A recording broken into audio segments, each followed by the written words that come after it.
সেই দেশ স্বাধীন হওয়ার পর থেকে না, সেই 48 সাল থেকে এই 24 সাল পর্যন্ত সব আন্দোলনের নেতৃত্ব দিয়েছে ছাত্ররা।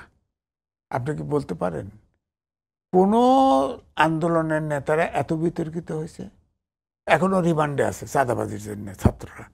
এখন চাঁদাবাজ না, এক পক্ষ টাকা নিলে কয় চাঁদাবাজ, আরেক পক্ষ চাঁদা নিলে বলে ডোনেশন, আরেক পক্ষ চাঁদা নিলে বলে হাদিয়া, আরেক পক্ষ চাঁদা নিলে অনুদান। কেউ বাদ আছে? চাঁদাবাজ জাতীয়করণ হয়ে গেছে। সুতরাং আপনি আইন করেন না কেন? চাঁদাবাজি দুর্নীতি করলে ক্যাপিটাল পানিশমেন্ট করেন না, আইন করে ঝুলাইতে থাকেন। দেশটা তো এইভাবে দুর্নীতি হলে তো দেশটা দাঁড়াবে না, কোনোদিনই দাঁড়াবে না।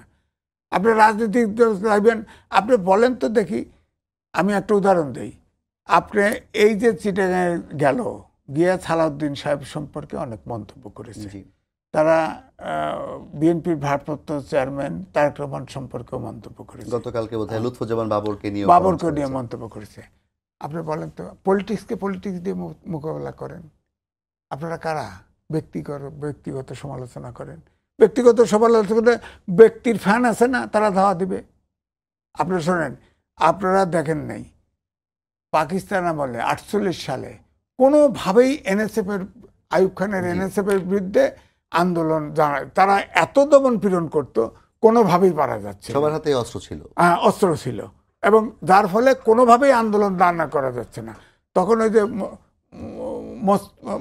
মন্টু সাহেব, গণফোরামের মন্টু সাহেব, তারপরে আরো কে ছিল যেন, সেলিম ছিল, আরো ছিল এই ছাত্রলীগের শফিল আলম প্রধান। হ্যাঁ, এরা গিয়ে তাদের দমন করে। দমন করলে 69 সালে আন্দোলন চাঙ্গা হয়ে যায় এবং শেষ পর্যন্ত স্বাধীনতার দিকে চলে যায়।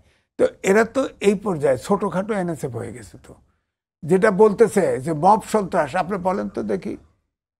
আপনি তারা সম্পূর্ণ বুলডোজার দিয়ে ভাঙার থেকে শুরু করে, এটা ভাঙাও, এটা ভাঙো, এটা গুঁড়া করো, অমুক ফেসিবাদের কোনো চিহ্ন রাখো না, অমুকটা দখল, আওয়ামী লীগ অফিসে দখল করছে না, পরিষ্কার করতেছে না। এটা কি আওয়ামী লীগ? কারা? এটা তো এনসিপি না।